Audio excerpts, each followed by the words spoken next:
If you're in that phase where you've created something with AI, but you still feel kind of empty inside, let's face it, you didn't make it yourself, so you can't fully feel proud of what you've made, this one is for you and this exact situation. Let me introduce you to the concept of the creativity gym. So here's how it works. If you're sitting around all day, it's good for your body to go to the regular gym and exercise. Now, if we follow the same logic back to when you're using AI too much and you rely on it to create stuff for you, you're not using your creative brain enough.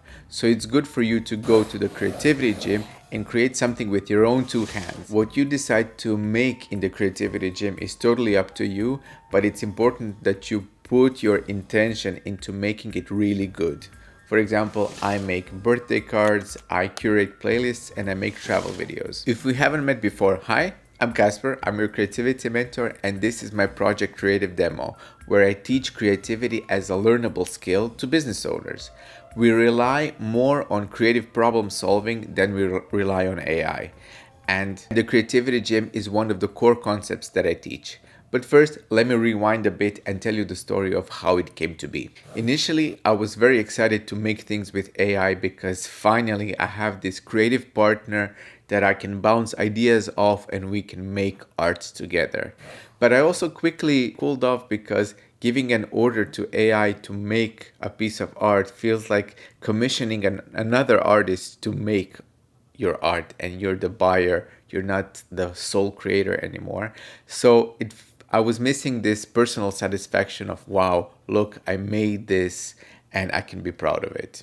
AI art also has a crucial piece missing. There's no personal perspective, there's no spice, there's no opinion. It doesn't stand for anything. It's just there, it makes something, and you should be happy with it.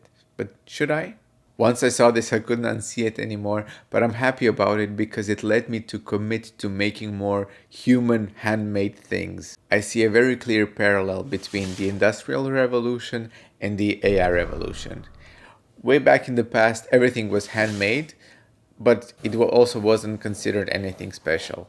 And then during the Industrial Revolution, goods were started being produced on factory lines and they were all kind of copy pasted. They all looked pretty much the same.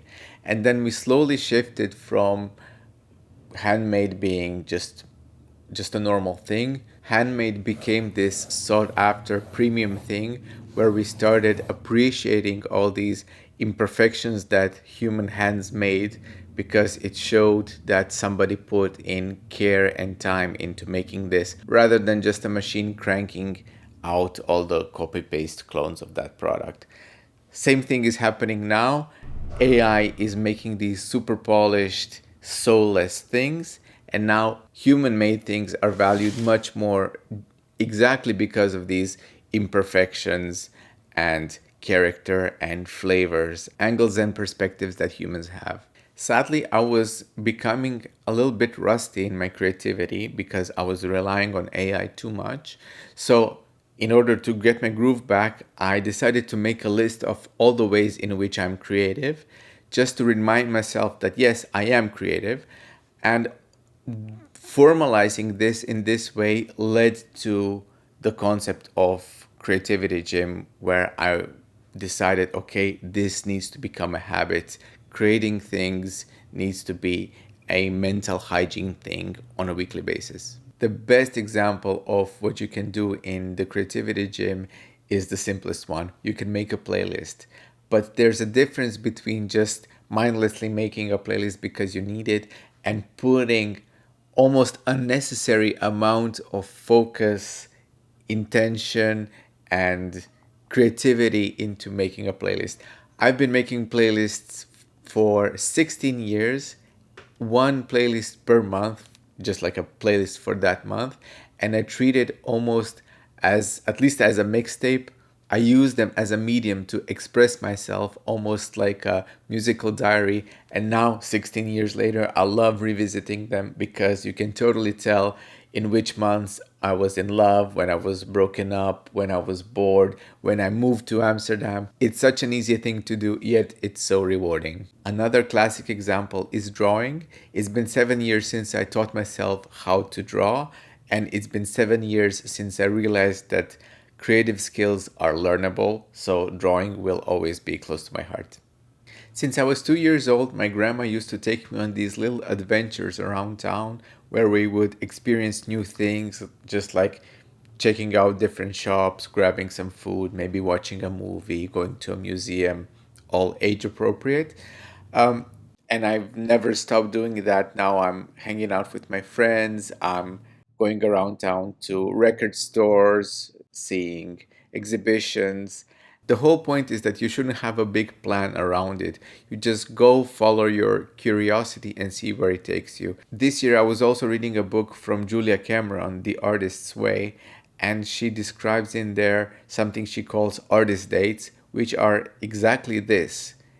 You go, get inspired, and since I read it in this formal way, oh, it's a concept in a book, I also decided to put it in my creativity gym arsenal.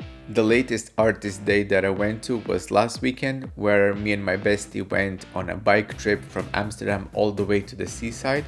And this is a good time for you to subscribe to Creative Demo because the next video is going to be us taking you on that artist date. We did a lot of recordings and we counted all the unexpected things that happened, that the things that sparked our curiosity, inspired more business ideas. If you're more of an indoor type, journaling 1 or 2 pages is enough to slow down your thoughts and organize your thinking. If you don't feel like creating something from scratch, you can go into your camera roll and find some unused videos that you made on holiday and put them together in a travel video. I've been making travel videos for 13 years and I'll link at the end of this video my guide how I make them so you can get inspired and make one of your own. There's even more things that I do in my creativity gym, and heck, this whole creative demo project is a creativity gym thing. I'll be doing more deep dives like how to make travel videos and taking you on artist dates in the future. But I'm curious what you're interested in, so please leave it in the comments just so I know how to prioritize them. I'm super proud of the creativity gym because it's a strong habit that helps me keep my mental hygiene in check. I don't have to worry about brain rot and things like that. But it's also just so satisfying because I often get this rush of pure joy when I'm like, wow, look, I made this myself. It also helps me develop as a creative entrepreneur because I practice solving real world problems and that helps me keep myself creatively sharp. I find it crucial to work on these creativity skills because being an entrepreneur is really a brave thing because you say to the world, yes, I'm a pioneer, I'm gonna make something new that never existed before.